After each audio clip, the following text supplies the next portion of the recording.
So the first thing that we want to, well, we kind of need to go over it. Um, there's drama going on in the Royal Bastards. Now, who are the Royal Bastards? The Royal Bastards is the FSO offshoot that was basically set up by a bunch of people that had like a pseudo quote unquote shadow government within FSO. Um, it doesn't really make sense to me what the purpose of, oh, you can't have shadow governments or anything like that. I spoke to a representative from FSO, and he said that the political parties doesn't actually matter. They don't hold any power. And on top of that, they actually have been trying to phase out political parties within the last 6 months. So they won, but then lost an election, but then they still won it. And then Anders, their leader, was was kicked out and was impeached, but then really wasn't impeached, but then was impeached. Anyway, a lot of nonsense going on there. However, we have some problems, my friend. Friends, I should say. There's 14 of us here. What is the people's opinions on Nazis? That is a legitimate question that somebody should answer. Just don't like them. Don't like them. Baddies. Right. Nobody here likes Nazis at all. Well, that's not the case for Royal Bastards, who not only have Nazis in their alliance, um, but actually has very, very horrific channels set up. So let's go ahead and start with, who am I referring to? I'm referring to a user. I got to pull up my screenshots on my phone so that it's not messing anything up. Hakim Zaza. So, who is Hakim Zaza? Well, on the surface, he seems just like a normal, regular player, except his profile picture is that of a Nazi officer. So that's a red flag, but not terrible. Maybe he just, the Nazis had drip or something. But on top of that, within the Royal Bastards Discord channel, they have private hidden channels. Those private hidden channels are called the brothel. So what I'm going to do is this is listen, Alex and the Politics and War moderation team will not act on anything that is remotely Discord based. And so, because of that, I am throwing it out to you, the public, the public forum, into what's going on. So, let's start with. Oh fuck! This is gonna be rough. This is gonna be rough. I am not showing anything that is illegal or overly sensitive or anything like that. I'm just going to show. Oh, because Huh? There we go. Accidentally connected on my phone like an idiot. All right, let's go back. So let's start with, what am I referring to?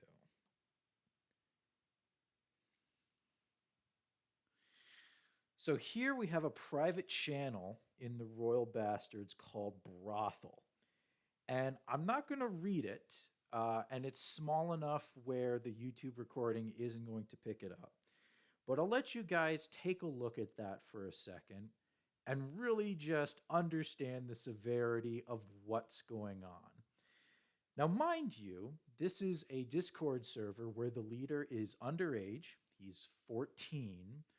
Most of the government or members in the alliance are underage, with the exception of like Rec Pro. So some really terrible stuff, and you're like, all right, but can it get any worse? And ladies and gentlemen, unfortunately, it can. They actually have a private, or they had a private. Um, they had a private Discord channel called the Child Brothel. I will not share any images or anything that they shared in there. There is a couple of things, though, that really need to be addressed. Um, First of all, and this is royal bastards who were dumb enough to allow me to just basically waltz in and say, "Hey, what channels do you have?" And they just gave me access to this stuff. Um, but it's horrific. And we need to talk about this because unfortunately, Royal Bastards is not the only alliance that actually has this going on. A lot of people have their own privatized Discord servers that basically promote this idea of we can hold people hostage and share this imagery, information, anything like that. The biggest cause for concern, Royal Bastards isn't the only alliance that has this. Golden Dawn, when they were around, that was like 2 years ago, had privatized channels like this, except they didn't have CP. They had lollies, which it's they are according to Shoot Me, Mind Some, all those guys, they are 90 or 8,000-year-old women in the bodies of 12-year-old girls. Absolutely abhorrent shit. Abhorrent shit. We can't do anything about this. We have to take it upon ourselves, and it's why I'm trying to bring this first and foremost into what's going on here. Because while we can report them to Discord and stuff, you have people like UFO that's making alternate accounts by the hundreds in order to promote this. You can't get them banned from the game because it's a, hey, they're not taking this to the game. Can't Discord ban them via IP? Yes. However, they can change their IP. That's the thing. How are they promoting it? Like rating? So they're not server rating. What they're essentially doing is they're saying, hey, I have this very sick idea or belief. I am then going to bring it to my Politics and War server and promote all of that information there. It has nothing to do with like I know TKR had not TKR. Shit. Wow. We really cannot be saying the wrong alliances when discussing this. I know KT, Knights Templar, had some really weird shit going on. But unfortunately, it just got to the point where everyone just said, oh, that's KT. Exactly. KT was quote unquote doing its thing. And you know what? Everyone that was in KT when KT was really at its height, I won't say peak, but at its height, was really doing some weird shit. But now it's getting to be a problem. And so much so, if I can find it,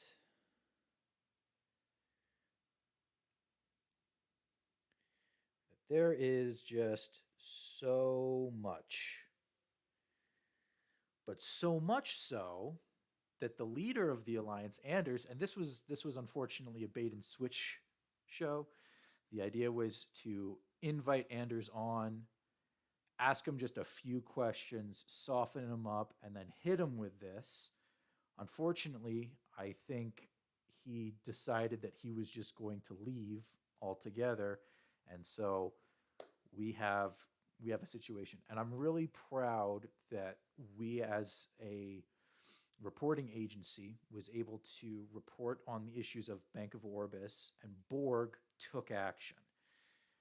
So this is my appeal to the greater part of the community to take a look at this stuff and really understand that this is way worse. It's not one or two individuals. It's not oh, there's this some really random guy. This is the Royal Bastards, the FSO offshoot. This is entire alliances that are doing this stuff.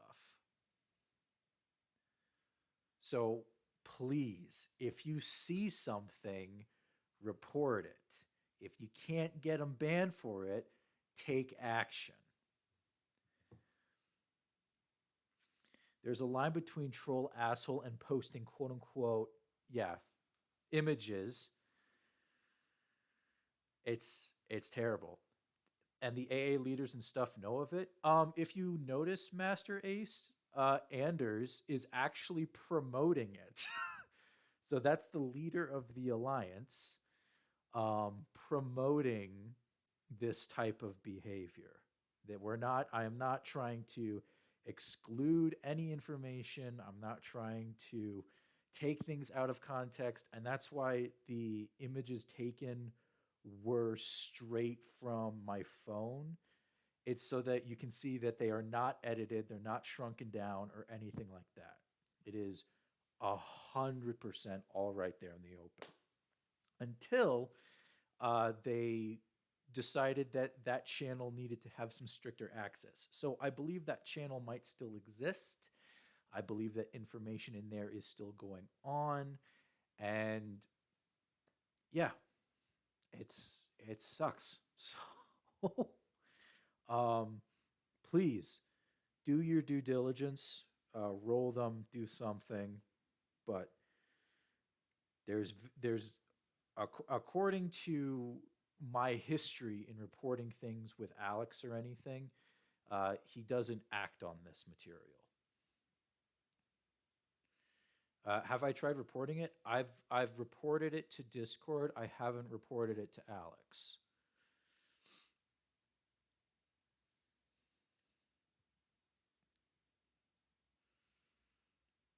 So we'll see. Would be shocked if they didn't get banned from PNW. I mean, it's really weird how Alex moderates stuff. Somebody can say, "Oh, I don't know. Maybe it's just like I am not up to date on what the moderation team are basically promoting at this point." But as it currently stands, the only thing that I've ever seen in which Discord was used to appropriately ban somebody um, for their stuff was Butter, because Butter was also doing pedophilic actions. Um, and who was the other guy in regards to the whole Kitschy crisis? Oh, Shifty.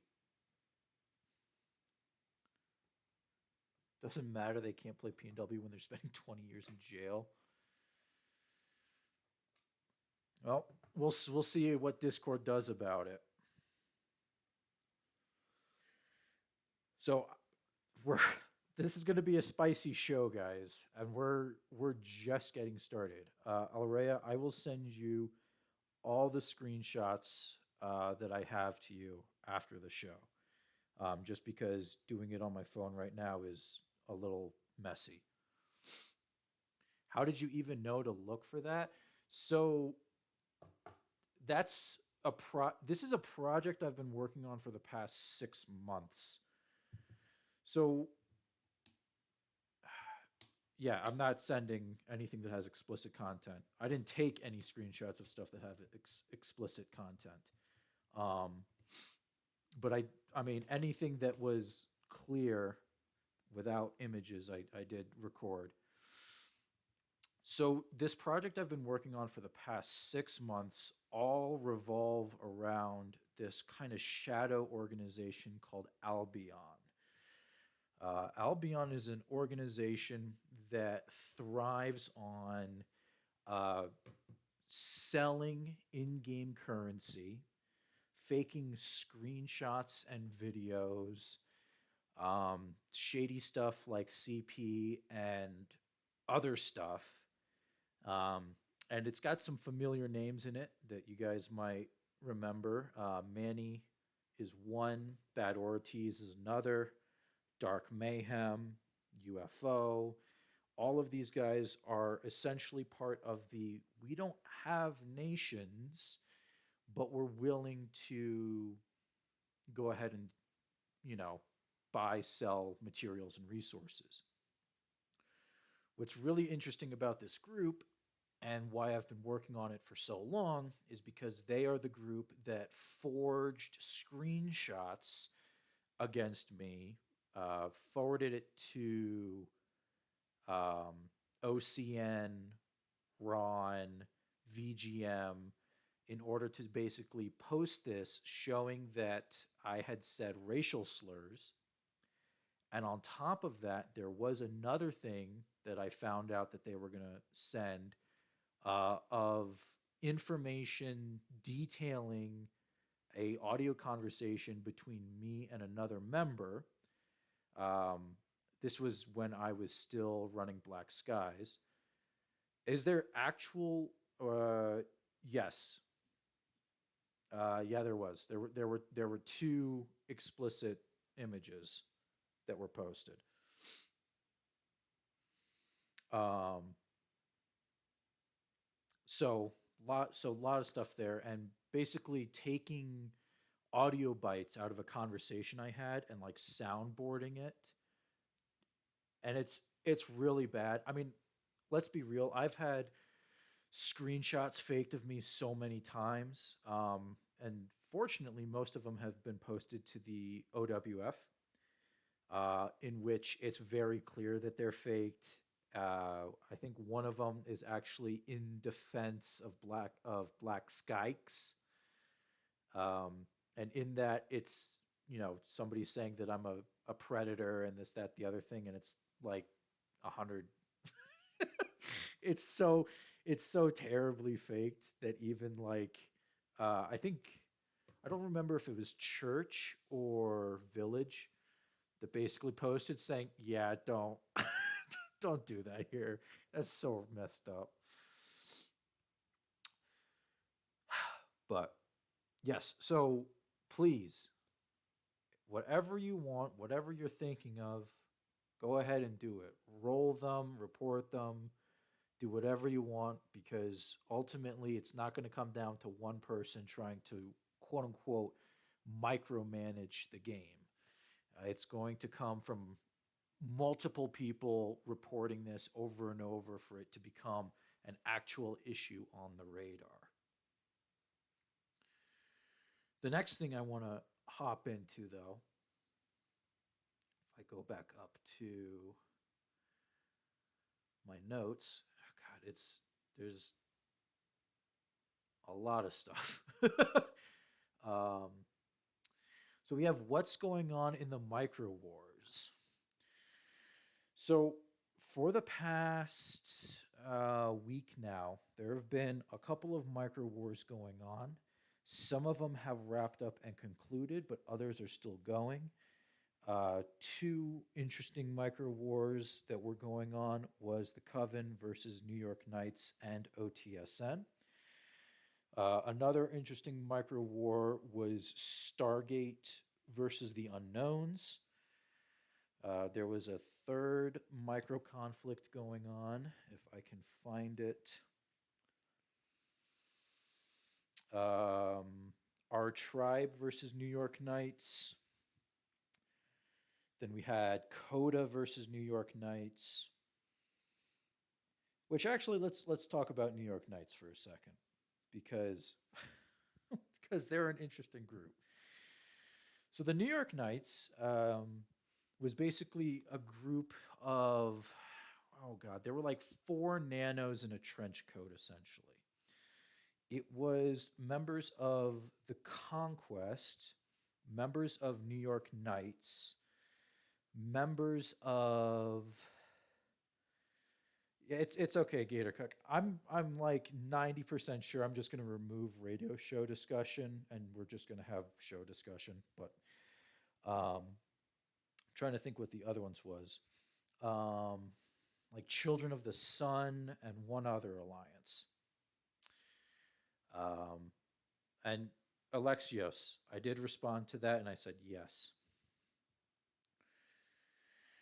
So, what's going on with New York Knights? Well, New York Knights basically started building up a small force, a small group, with a couple of really bad government. And, there's a difference between inexperienced government or just very bad government.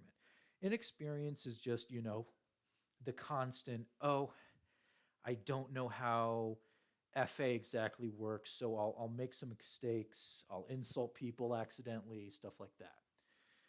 Bad government is when they know what they're doing, but then actually just does it anyway.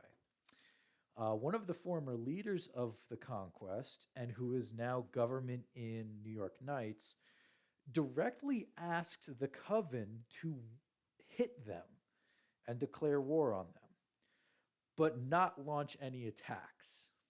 They were afraid that ARG was going to hit them, and due to that extent, they wanted the Coven to war slot fill them, which is against the game rules. But I obliged anyway, said, don't worry about that. We'll declare the wars, righto, don't you fret. And lo and behold, somebody got whacked. And I will post that screenshot for everyone's enjoyment as well. So the Coven did, in fact, attack the Conquest and subsequently New York Knights. And we rolled the hell out of them. Because of course we did. If an alliance just says, hey, can you please hit us? We have barely any military. We don't have gas or munitions. And we really want you to just take our loot and stat pad off of us. Well, if it isn't my old friend stat padding, of course we'll declare war. So we did. Not that crazy. After all, he's just like, wait a second. Why are you attacking us? I'm like, because you told me to. So we get into a skirmish, kind of pieces out, goes away. Then New York Knights decides that, hey, you know what's a really good idea? Let's declare war on 3 different alliances. Coda, Our Tribe, and then a third one that we really don't care about because they're not necessarily important to the story. Because we have threats on us from Anunnaki Legion. Now, when this was getting explained to me, I had to be like, wait a second. You are getting threats from an alliance. And so instead of declaring war on that alliance, you decided to declare war on 3 completely separate alliances. Now, they did say yes. And I said, you do realize how stupid and dumb that is? And they said, yes, we understand how stupid and dumb that is. We just decided that we were going to do it anyway because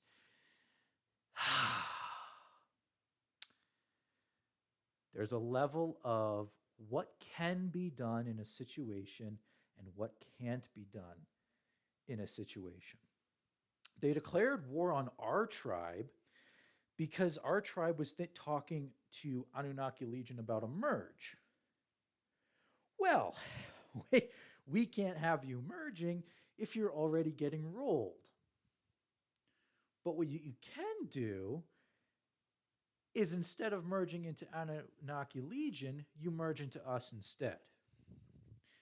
Now, I apply a very base set of rules in how the game works and operates. Basically, you live, you let live. The big fish can hit the little fish can hit the smaller fish, and everyone's happy. That's how this game works. However, when the little fish goes after the tiny fish and says, listen, if you don't get into my mouth so I can swallow you, we are going to harass you for not a round, not 2 rounds, but days and weeks on end. That's when I have to say, hey, let's play nice in the sandbox. When New York Knights declared war on Coda and said, hey, now that we've defeated you in war, we're going to protect you. And it's only going to cost you 12 million a week. Now, for us larger fish in the pond, 12 million a week is like chump change. I mean, as a raider, I make about 12 million every 2 days. And that sets City 6. I'm sure people like Borg, people like Schwinn, and others here, Penpico, make make probably 12 million in a day. So, where does it end? So I basically say, okay, here's the thing. There's a thing going on in this game which is going to take us into our third topic, which is the rise of the vassalage programs. Now, the vassalage program was something that I envisioned that was going to occur in this game. This was my idea back in like 2019, 2020, of a, hey, there's a lot more alliances being made. And what's going to end up happening is we're going to have this kind of third distinction. So I didn't realize it was going to be macro, micro, nano. In my mind, I thought it was going to be macro, micro, vassal. And this vassalage program was going to be a program where the larger alliances, the macros, would have their protectorates. Those protectorates being micros. Those micros were desperately at that time trying to pull in protectorates of their own. Some of them worked, some of them didn't. So you had people like the Reef, Golden Dawn, the Archangels, and these are alliances that probably none of you have actually heard about. But in reality, these alliances were paving the way for the quote unquote nano subsection to kind of build itself. So now I actually see that coming into fruition, this vassalage program. New York Knights was doing it by basically saying, we've defeated you in war. We are now going to protect you for payment. Kind of this kind of mob mentality. Not mob mentality like, hey, we all agree, a mafia mob mentality. And then something peculiar happens. I get a tip-off that Camelot is hiring and is building up some of their members to hit micros and weird third party alliances to bring them into this kind of unit. And I say, well, this is certainly interesting, but not unlike Camelot. Camelot was hitting FSO for the longest time, USSR. Camelot likes to raid and hit alliances just like everyone else.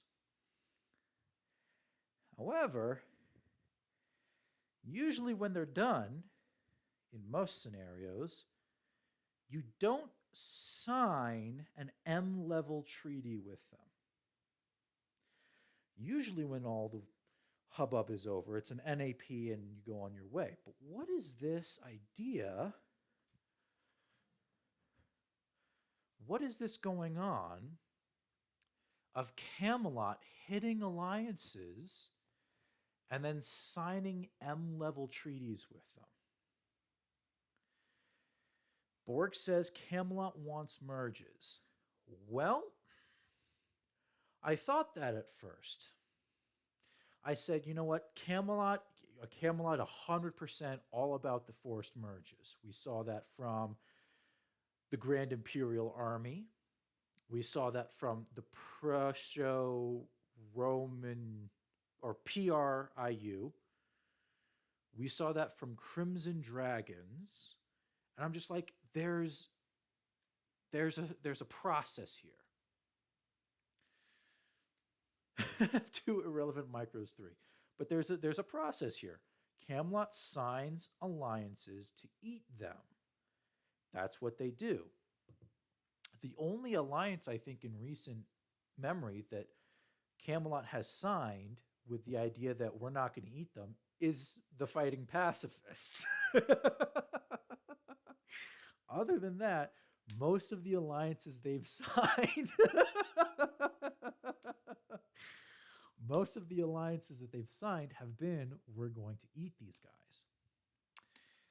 However, we got leaks from Camelot. Some of those leaks were because the Coven lost 2 of its protectorates, the Iron Curtain Coalition and Naterna, to Camelot.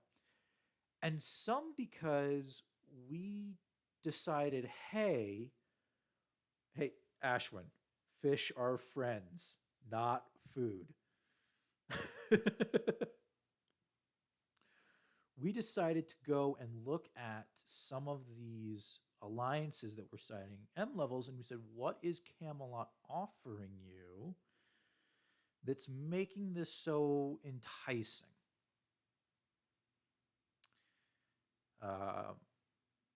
We found it, and it's literally the vassalage program that now it wasn't called the vassalage program. I think Camelot is calling it the Merlin Accords.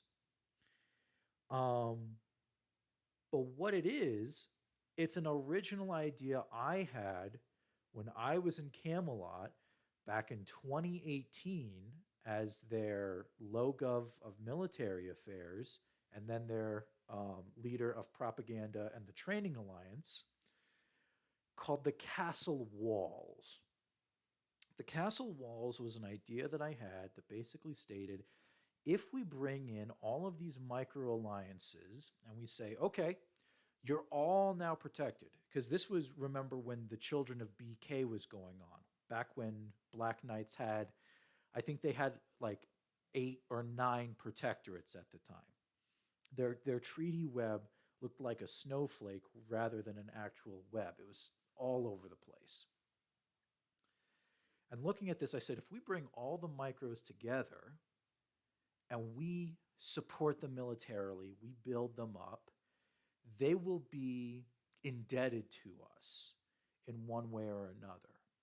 And I said, some of those alliances we can merge. Others, however, we can keep them around and see what they do and either merge between themselves, like a lot what Nokia does in merging random micros together, or we can keep them around and hopefully they become an ally.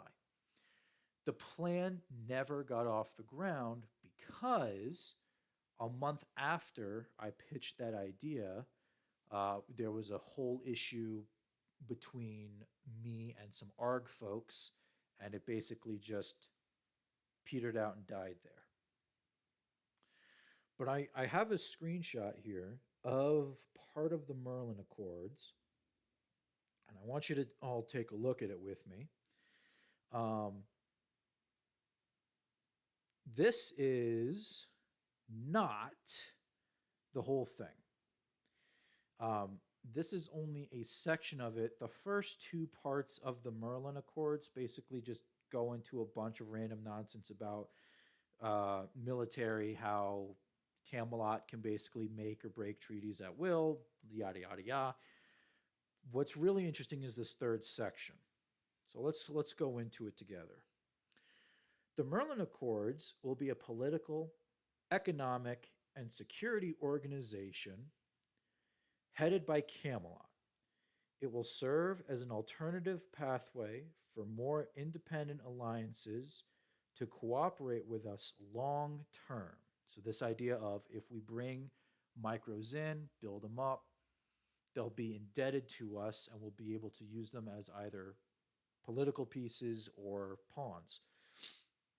In contrast to the Familia program, they will not lose sovereignty and the group will maintain a non-interference policy. What does this mean? So this basically means, hey, you come to us, you will not lose your sovereignty. You'll be able to do exactly what you want to do your builds, all of that. And we're going to have a non-interference policy, basically stating if there's a conflict or anything like that, you are not going to get involved. You're going to be a part of this circle, part of this group, and that's where your allegiance is going to lie. Two issues with this. Issue number one, Camelot defines everything for its protectorates. Camelot defines the MMR for its protectorates. Camelot also defines what taxes to set their members at. And Camelot also defines what your government structure needs to be and how it's laid out. This includes no democracies, nothing like that. So any of these democracy alliances that are saying, oh, this is a great idea, they're about to get completely fucked over by this next section. Borg says, except for the part where it has policies, the Merlin Accord signatories need to follow, and Camelot can set whatever those policies are. 100%. Including, what are those policies? Secretariat. Camelot will manage the Secretariat or the administrative office of the Merlin Accords. They have the right to select a spokesperson, manage records, and manage the organization's infrastructure. You are signing away your rights if you are joining this group. You will not have quote-unquote sovereignty. What essentially is happening is they say you can exist as an alliance. That is your sovereignty. But the Camelot Secretariat is going to be running the show. No one here, no one, including, like, none of these alliances that are joining these Merlin Accords can elect a representative. No one in these Merlin Accords will be able to talk or work in the administrative office.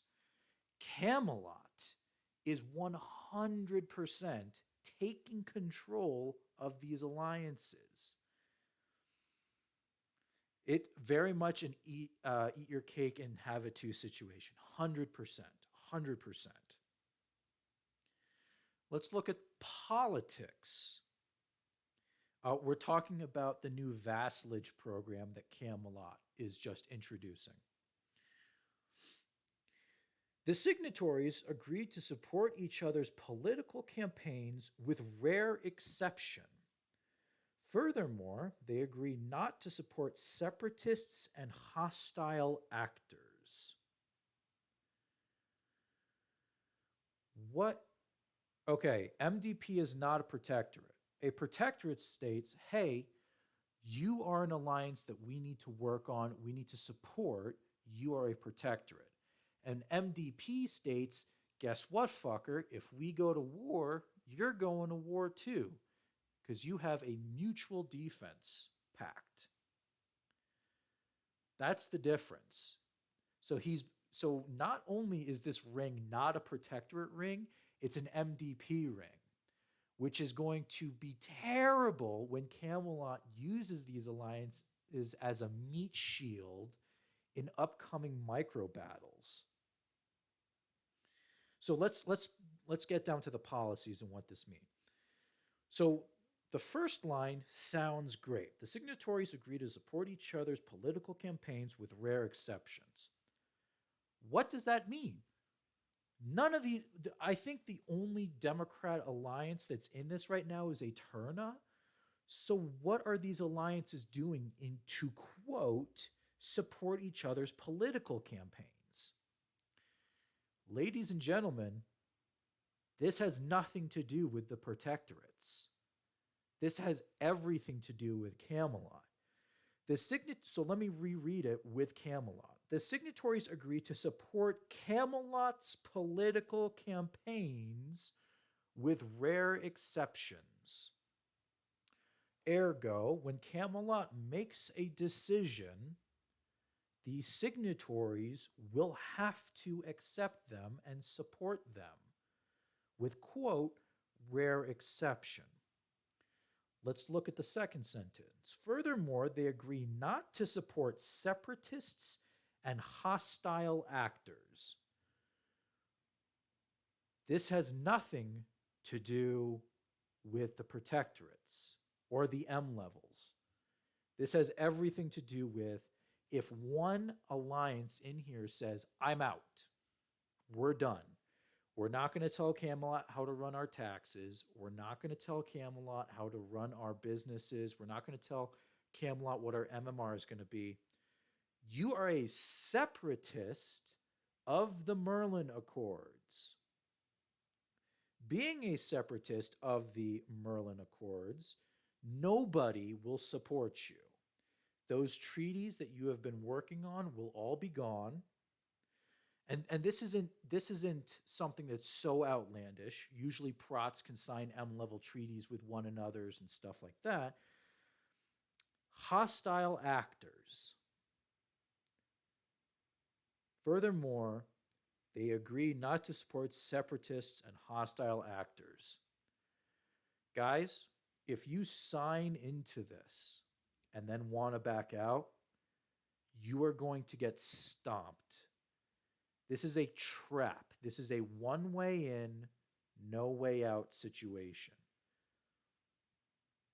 You do not have the ability to say, oh, let's go. Just like CD was rolled for not merging. Exactly, Borg. Exactly. This is a death sentence for these poor alliances that are getting involved here. And I want to read through this and I want to show examples of how Camelot is already working on this. Security. If one signatory is attacked, the others will defend them militarily. If they are incapable of supporting militarily, they are encouraged to share economic or diplomatic resources so that victory may be achieved. This is not, I swear to God, this is not about the alliances. This is about Camelot. If you cannot come to Camelot's aid and defend them militarily, you must support them economically.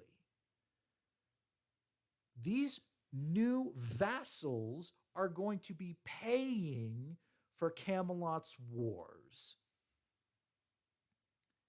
This is insane. They basically said, listen, we can't keep making money off of Castle Camelot.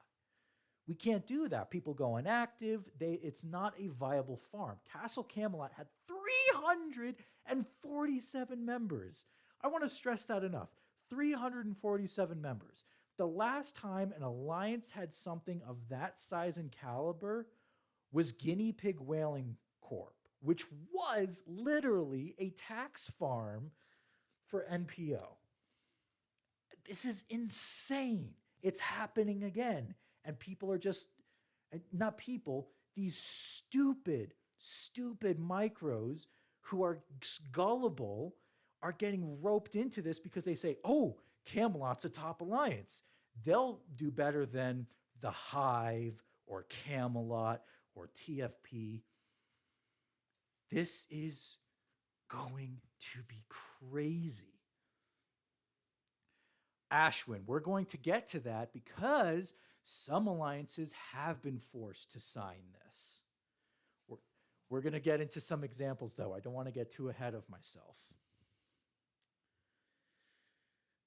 So, if any of the signatories have forewarning of an attack, they are encouraged to immediately share this information with the other signatories.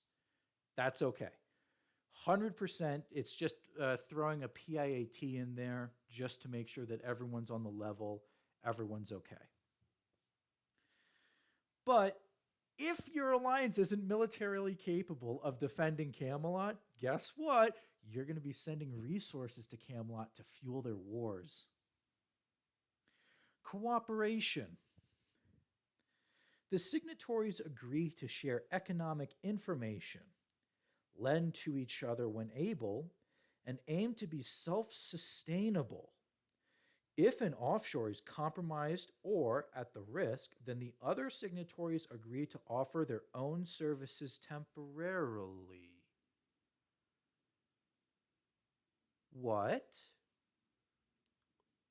It looked good. What was that last line? If an offshore is compromised or at risk, then the other signatories agree to offer their own services temporarily. Holy shit. This is the exact same thing they did with Crimson Dragons CD, except they're making people sign the document that says if your offshore is temporarily disabled or compromised, you are going to offer your services. You are going to pay. And guess what? All that money in that offshore, it's Camelot controlled. You can't leave. If you leave, your offshore is gone. If you leave, the others will attack you. This is a horrific trap. It's terrible. And then, what? The signatories agree to share economic information, lend to each other when able. That means Camelot can say, listen, ICC, we need steel. Give us 10K steel. Boom, 10K steel. ICC says, hey, when can we get that steel back? I'm sorry, ICC. The offshore was compromised or at risk. And so we're unfortunately not going to be able to give that stuff back to you right now. Camelot is just using these nations as a tax farm, as a meat shield. But I'm sure this last point is going to be on the level, 100%, everything's okay. Removal. Camelot can remove any alliance from the Merlin Accords at their own discretion, though they are encouraged to grant the alliance 72 hours notice or more so that they can get their affairs in order. You can be canceled instantly. Instantly. Camelot throws in I mean, it would be cool of us to give you 72 hours. But in reality, we can just cancel you when the fuck ever. This is So this is you know what? Kudos to Epi. I want to say shout out to Epi for making one of the most horrifically damaging documents for new and up and coming micros to take advantage of them. And at the same time, throwing in so many literary backflips and blurbs to make this document seem like it's to the benefit of these alliances. It's not. Camelot can cancel you fucking instantly, and there's not a damn thing you can do about it. Not only that, but now Camelot has your offshore, and everyone else is going to hit you. But I digress.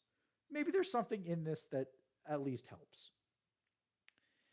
Any other alliance can leave with a simple 24 hours notice.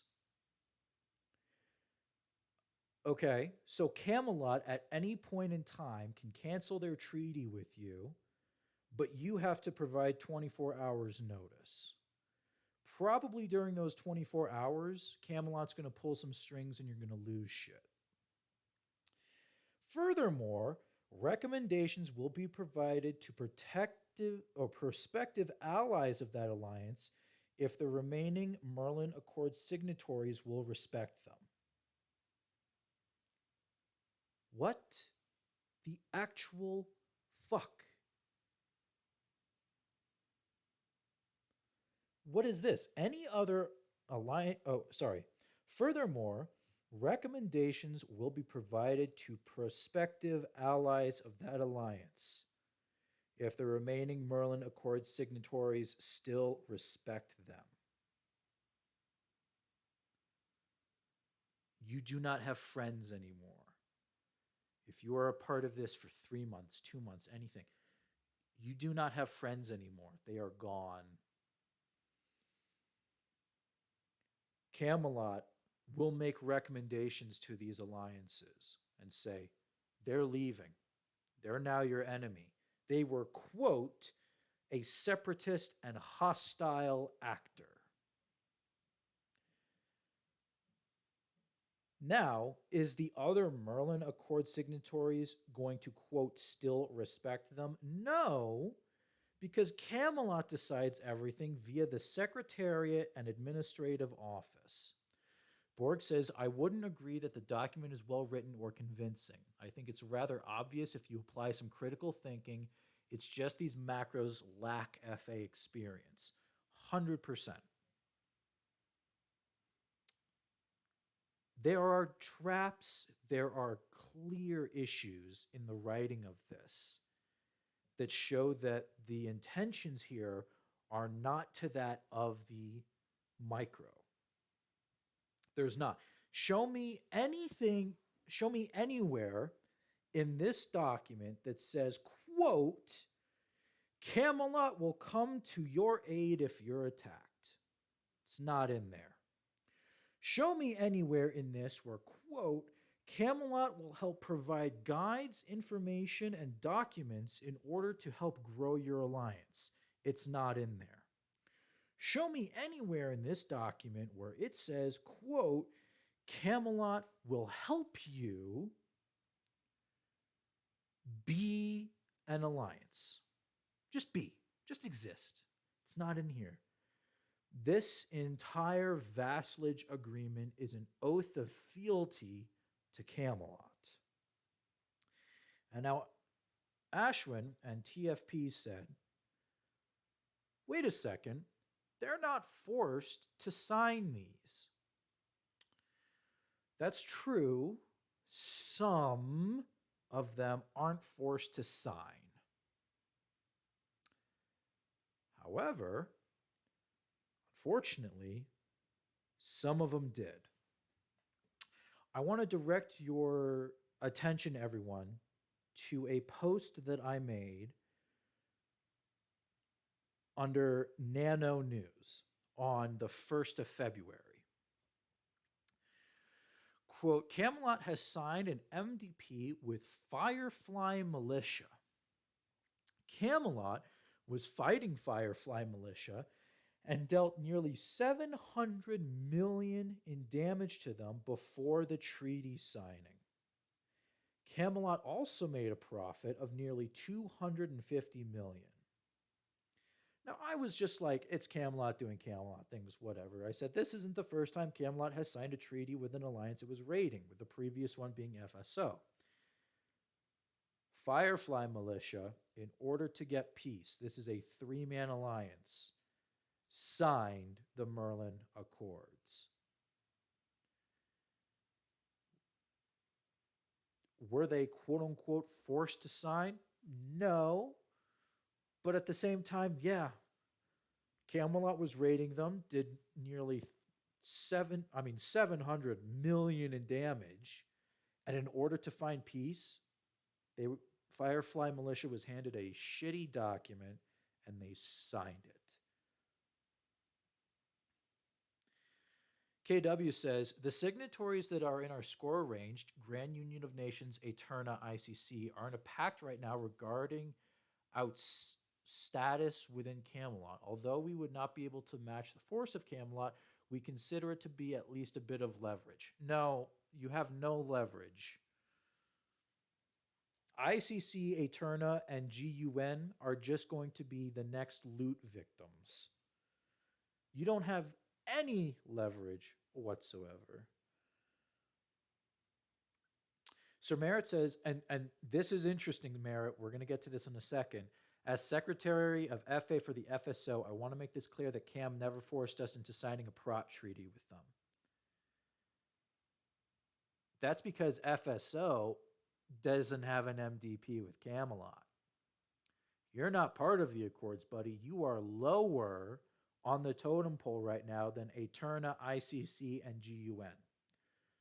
You're a top 50, and alliances that are less than rank 100 are higher than you. That's why this is such a, oh my gosh, this is incredible. Wasn't it FSO that was hit by ARG and then dropped by TKR? Yes. All of these tiny alliances are saying, look, Camelot has an alliance in it ranked 34. Who the fuck cares what rank you are at this point? 34, 35. We can be like them. We can be like them. And you can't. You can't be. But they think that they are. And that's where the final trap comes into play.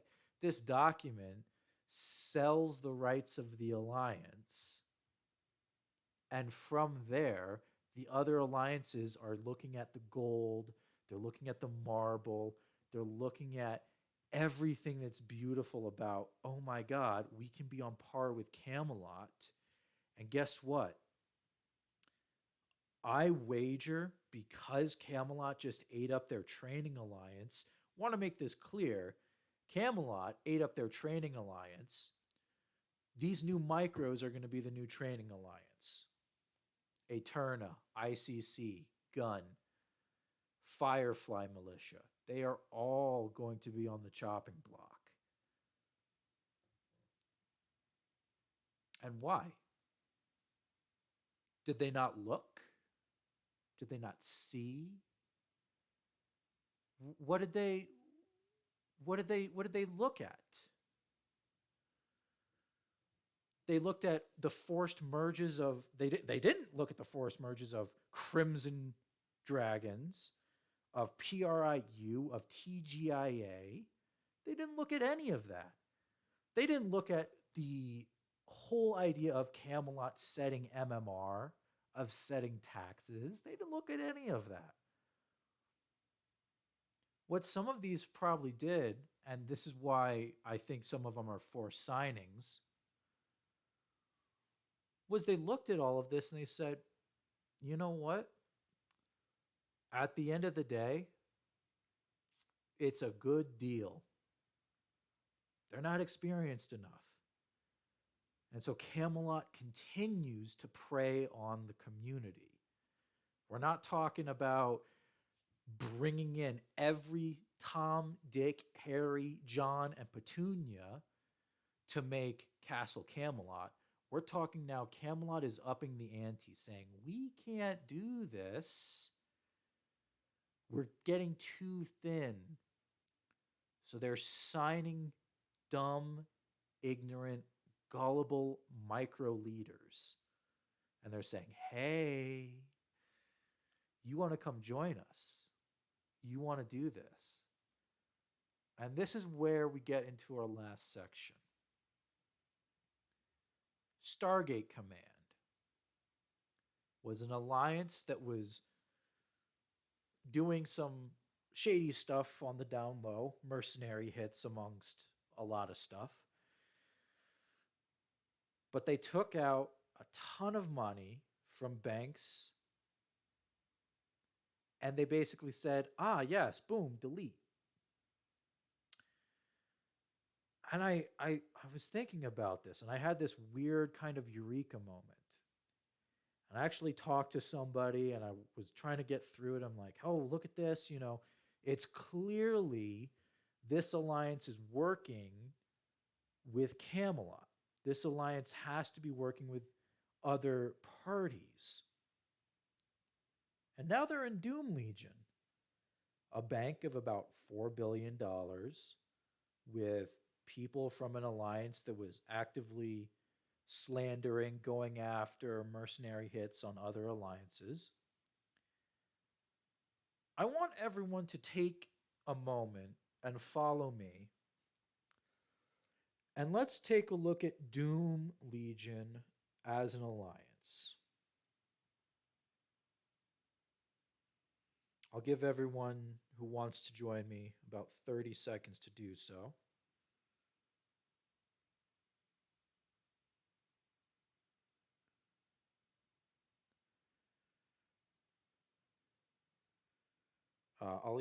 I'll post the link as well. I'm on mobile, so I'm not messing up the recording, but here we go.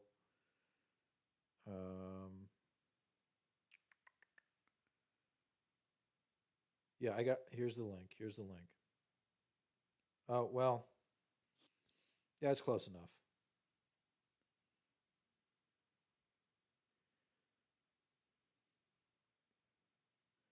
So let's take a look at Doom Legion. This is an alliance that has only been around for about 2 weeks. It has 40 members. 2 weeks, 40 members. A couple of them are beige, really, really good growth. Except what's this? The Equites International, Nomad Rebels, the Cessation, Glorious Nations, Crystal Troopers. Oh my God. This is an alliance that is actively pushing other alliances away from their protectors. I want to stress that enough. Or I don't think I can stress that enough. This is an alliance that is pushing protectorates. Anti-Hordenism, Obokamakun, removed their protectorate. Glorious Nations removed their protectorate. The Cessation removed their protectorate. The Equites International removed their protectorate. And I think we're going to start seeing some of these alliances being approached by Camelot. And mark it down. I think what we're going to see is we're going to see some of these alliances start getting mass raided in this idea of that isn't a lot of treaties for an alliance that is 2 weeks old. That's a lot of treaties and that's a lot of members. Let's take a look at the Equites International, who currently has 5 wars on them from Camelot's own Iron Curtain Coalition. Oh, that can't be good. Well, I'm sure there's no other Camelot affiliates that are attacking those people. Let's look at the cessation. I'm sure there's no Eterna. Eterna, okay. Let's let's look at something else. I'm sure. Come on, guys. It can't all be this bad that Alan's calling it. Oh look, small alliance, just a few people. Oh, uh-oh. Guys, most of these alliances won't be around for much longer. Camelot is going to eat these alliances up.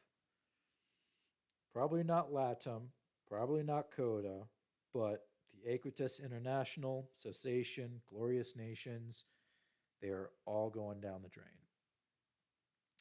Camelot is not the new NPO because NPO used methods that, according to Alex, was game legal to basically build an empire of farmers. Camelot is the new Camelot. And actually, they might be the new goons. The reason for that I say that is goons had a policy, and that policy was if we defeat you, there are certain things that you have to do. There are certain things that are required of you, including but not limited to actual real life instances of. If you guys are familiar with the British TV show Taskmaster, where everyone is forced to do a simple task, I really like Taskmaster too. Great show. Check it out. BBC. Super great. But Camelot's going to be the new Taskmaster here. They're going to be saying, Eterna, guess what? Go do this. ICC, go do that. They're going to turn this thing into their own kind of personal Saw, their own hell house of horrors for these poor micros that didn't know what they were getting themselves involved with.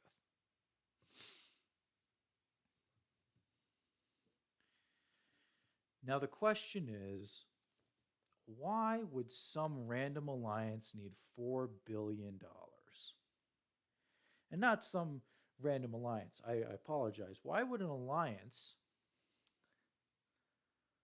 that's 2 weeks old, now has 40 members, with about 10 different allies, need $4 billion?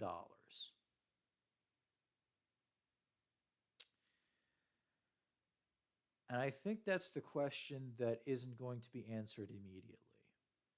I'd like to have the answer for you, but I don't. I have suspicions, I have thoughts, but at the end of the day, it's going to boil down to what do we see happening to Camelot within the next 2 weeks?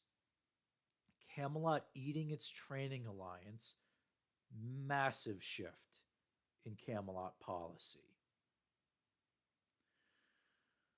We see nearly 160 members. I need to point this out, guys. 160 members get removed from Castle Camelot. But they didn't remove the people on Grey. Guys, we're seeing a shift here from Camelot that leads me to believe that the switch is going to get pulled. That Camelot is going to start working on something and finish out something. Removed inactives regardless of color. He didn't, though. If you go to Castle Camelot right now, there's still 70 members on Grey. 70. He didn't remove inactives. He removed just people. That's fine, but there are inactive people. I mean, you can check it out yourself. There's people on purple inactive, you know.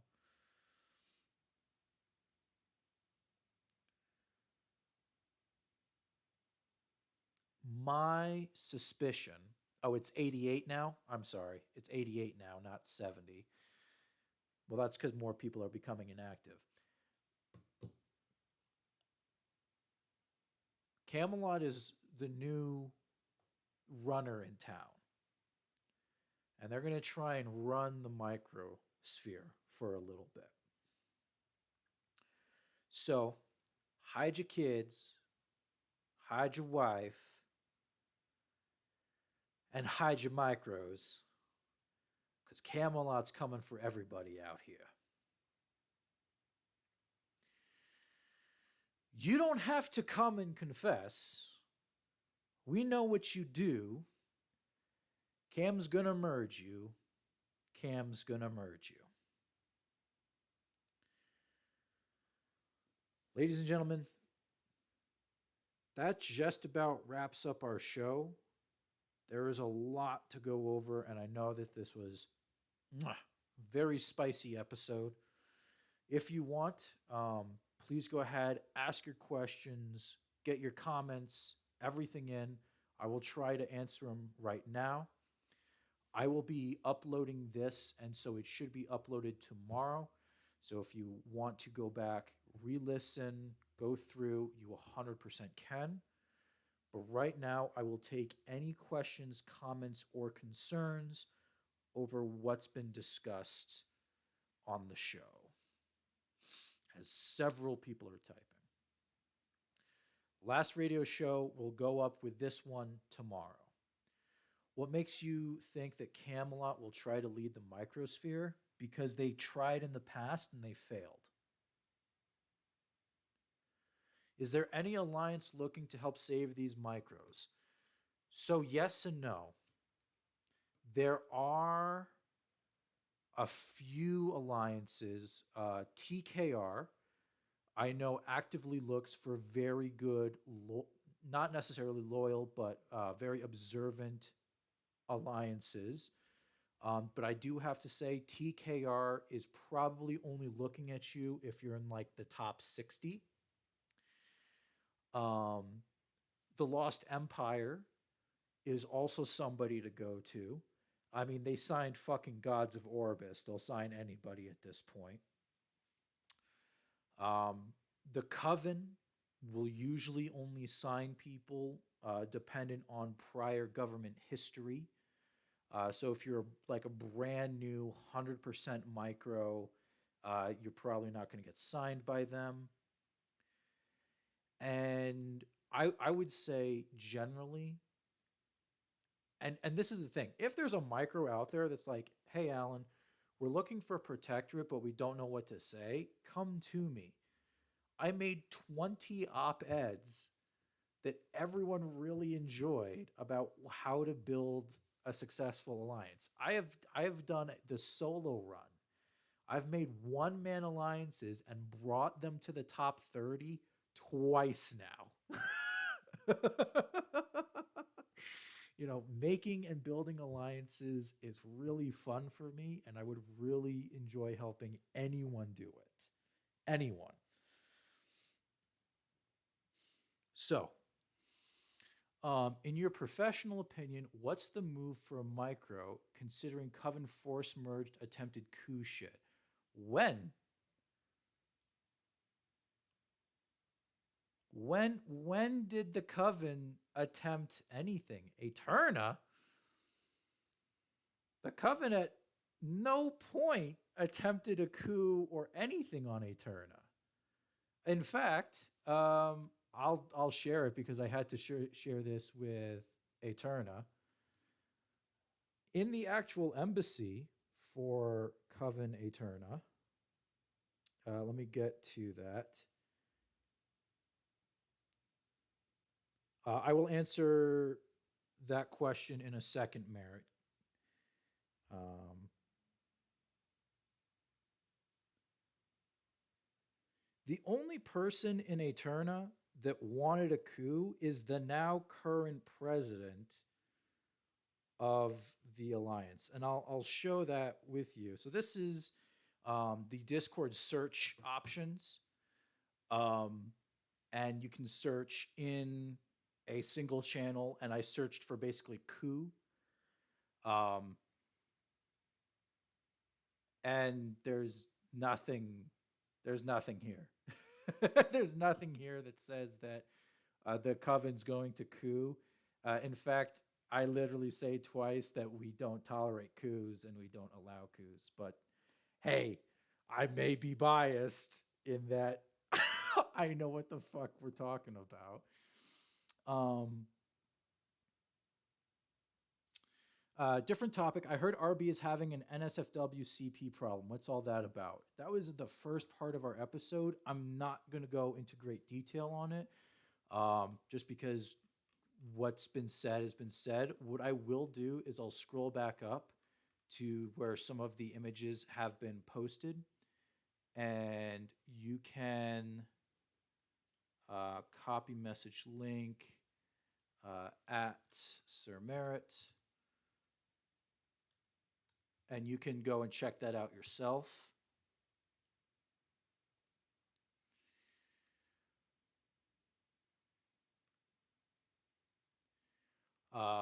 Let's see. Epi is so unstable and Cam isn't really active. Camelot is very active. Cam Epi being unstable, I mean, good days and bad days, but realistically speaking, Camelot is a very active alliance. It might not seem that way on the outside, but internally they are doing everything daily. They're looking at raid targets, they're looking at alliances. Um, really crazy. I recall Tempest Order telling me that Coven manipulated their votes. I don't know how we're able to manipulate votes in a server that we don't own. Um, so cool, I guess. What's your opinion on Coven eating puppies and unicorns? Okay, so puppies, they don't have a lot of meat on them. And so when doing that, they really have to kind of be spit roasted, and then you can pull apart what you have, kind of like a chicken. Unicorns, however, the flank steak on a unicorn, fantastic. Paired with some potatoes and garlic. I really enjoy doing asparagus with light olive oil and parsley, not parsley, sorry, paprika on that. Unicorn can be done very well. And once again, if you are not a medium rare fan, I suggest you leave. We only do medium rare here in the Micro Minute. Um, let's see. Drinking unicorn blood can save a man at the brink of death, but with a massive cost. Uh, let's see. Any other questions? Alan, the claim is that you wanted them to make you the leader. No, that's not. I'm too busy running Witches and Warlocked to be running another alliance. So the fact that I was just like, oh yeah, I'll be the leader of my own protectorate is really just stupid. Um, Nella Hellas wanted to merge into us a few months back. Okay, that's not really a question. Alan, your opinion on the great kiwi cult? Kiwis are great in fruit salad. Other than that, they're not really useful for anything. Um, what micros are good, Alan? So, right now, looking at kind of the micros, I see three very prominent micros.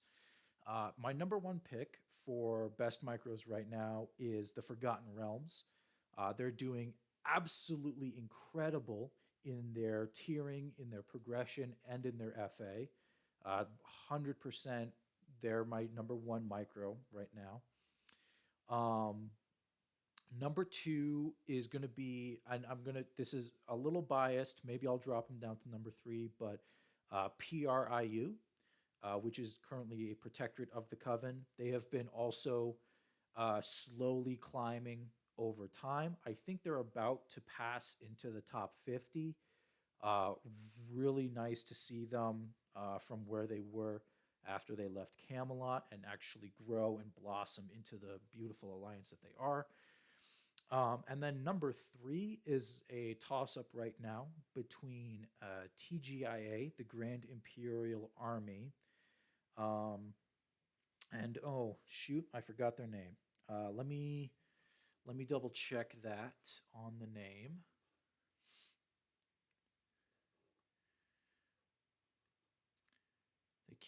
They keep bouncing around so much. It gets tricky after a while.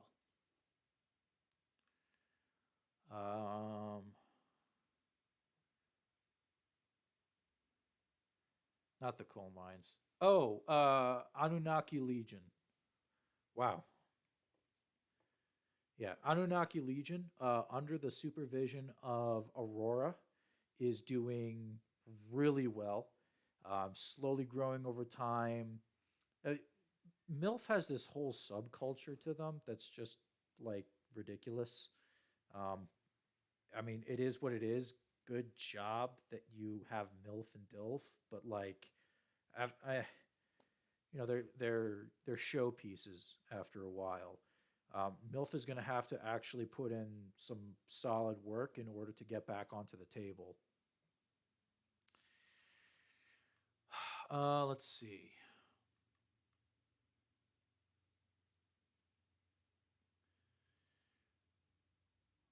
Who else do we have?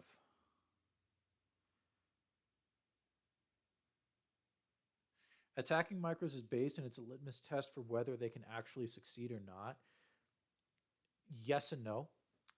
If if a micro gets attacked and they lose 20 of their 50 members, Gods of Orbis, that's fucking terrible.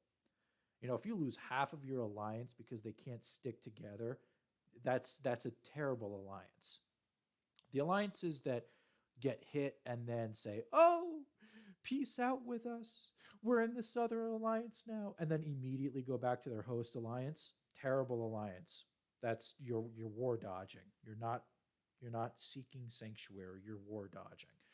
And if you're going to war dodge on every single conflict, then you're a terrible alliance. It's the alliances that not only stick together, but also try and put up an effort. Those alliances will succeed 100%.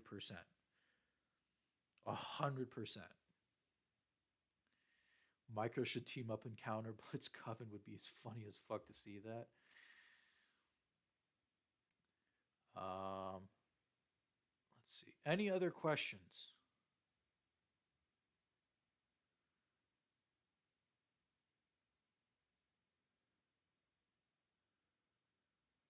All right, Alrea, what's your question? We have like 6 minutes. Why are you so shit? Well, it all started the day I was born. And from that, it really hasn't gotten better. Um, I try to throw on this facade of somebody that knows what they're doing and somebody that tries to help people in the hopes that maybe if my life is so shit, maybe I don't have to make others so shit too.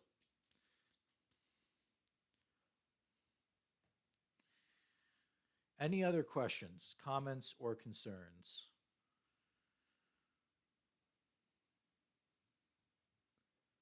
TRF is the Forgotten Realms.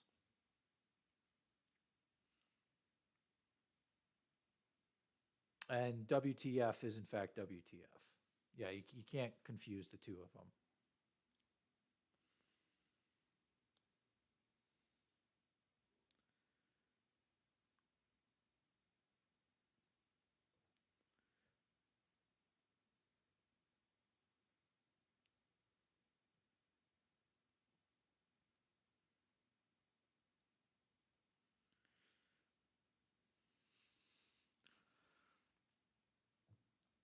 Send me. Oh, Alrea, I will send you the RB stuff.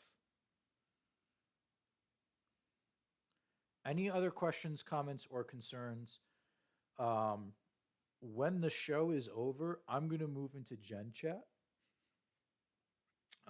And from there, I'll be happy to answer any more questions or anything that you guys might have. Um, but it's day change. How do you recommend going about reporting the RB stuff? Everyone's going to have to spam Alex for it to be a good issue. So that's why I made it a public issue and I shared everything with you so that if multiple people go to him, something's going to I mean, he's going to have to do something as opposed to just one person saying, "Hey, I saw them doing some stuff in a Discord server. It's pretty bad." And him being like, "Yeah, just go report it to Discord." If there's multiple reports, like 20 people reporting it to Alex, Alex is going to do something about it on the politics and war side. So go send all your reports to Alex. Any final questions? I will take two more questions before I end the show. No, no, don't report just one nation. Report the entire alliance. The entire alliance is doing it. The screenshots only show that the leader is directly responsible. So, like, can't the micros become their own sphere or merge to protest against Camelots? Okay, some issues with that. So, micros have a tendency to have this thing called pride. With this thing called pride, they don't want to give up leadership. They don't want to give up their power, and they think that, oh, I can do A, B, C, and D. I can do A, B, C, and D. Well organized micros is an oxymoron. They simply do not exist. The last time I saw any sort of like actual micro coordination was actually against Black Skies when the Reef, the Compass Alliance, the Way, and a bunch of other alliances just attacked Black Skies. Only issue with that, though, three of the six alliances that attacked Black Skies ended up disbanding mid-war. So there's this point of you can almost succeed in achieving whatever you want to as a goal, but ultimately it boils down to there's too many cooks in the kitchen. I will take one last question. What's your opinion? What the micros can do? You need to leave now. If you are with Camelot, you need to leave now and find another alliance that'll protect you. Because right now, if you allow Camelot to position themselves, to organize, you will not be able to leave, and you're gonna be stuck there for a while. Or merge. Some micros don't. I honestly think some micros shouldn't merge, just because they have the potential to do well. Now, after 3 months and most of them start going inactive, I'm like, maybe it's time you threw in the towel. But I would say 90% of the time, unless they're these shitty, terrible, any alliance suggestions? Yeah, we just went through the list. Really quick rundown. If you're in the top 60, TKR is probably your number one bet. If you aren't necessarily in the top 60, but you have like some half decent experience, I would say choose the Coven.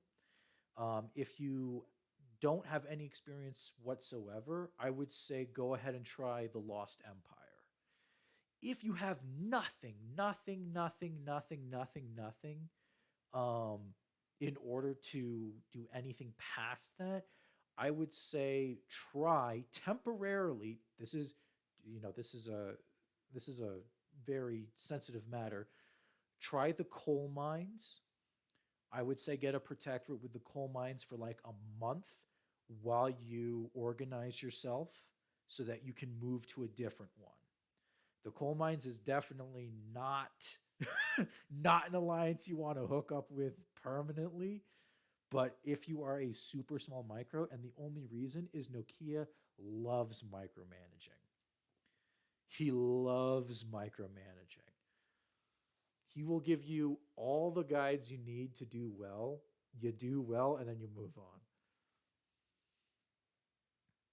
If you've never been Gov in a top 50, you have no business running an AA. I mean, say that to the C35s that leave rows to make their own alliances. I mean, it happens, you know? C35s are fine.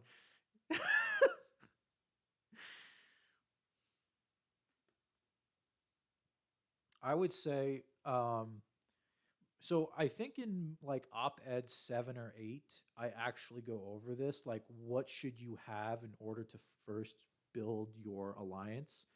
And I think I said you need at least 90 days of game time. You need at least 250 mil in cash, in funds. Um, and you need to make the alliance with at least 3 others. So micros have joined any other top 60 alliance like TKR or Get Over Your Pride and Protest. No, no, you're missing it. If you're looking for a protectorate, TKR will take you if you are a alliance rank 60 or higher. But there are other options out there like the Coven, like TLE, all of that. Um, and I know a lot of people. What do you mean? What's the source on this? Source on what? TKR just takes good micros, not 60%. Usually, if you're in the top 60, you are a good micro. Usually. Well, no, TFR isn't 90 because 90 right now is only 27K score. Um, you guys are ranked 54. You're in the top 60. You're a good micro.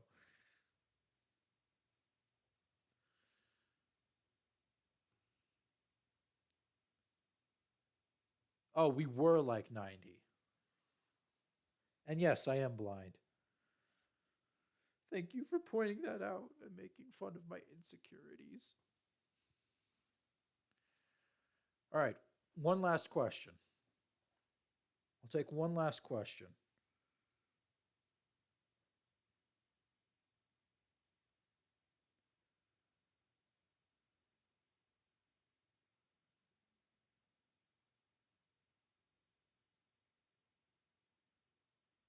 When is the next global?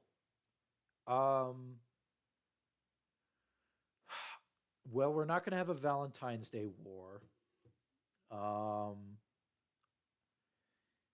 I would probably say the next global is either going to be around St. Patrick's Day, um, or closer to. I mean, Easter Blitz sounds good, um, but if we're actually looking at it, actually, you know what? The next global is probably going to be around April Fool's Day, so end of March, beginning of April is probably going to be the next one. That's when we start seeing some of our NAPs kind of go away. Um, and I think now I don't know who it's going to be, like what the fighting parties are, but I can pretty much guarantee that just because how the NAPs kind of expire, late March, early April. So thank you guys for coming out to the show. I will have all 3 prior shows uploaded to YouTube tomorrow. I really appreciate you guys being out here. I am going to go ahead and move to general. If you have any further questions, if you want to talk about stuff, I will be there. But otherwise, I hope you all have an incredible rest of your evening, and we will see you again next week. The YouTube link is in the About Us for the server. So I will see you again next week, right here, same time, same place. Hope you all have an incredible week. Take care and goodbye.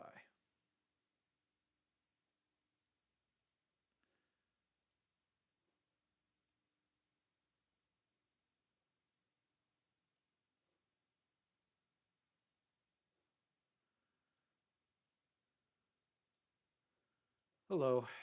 Hello. How goes it? Goes well. Thank you for the show. My pleasure.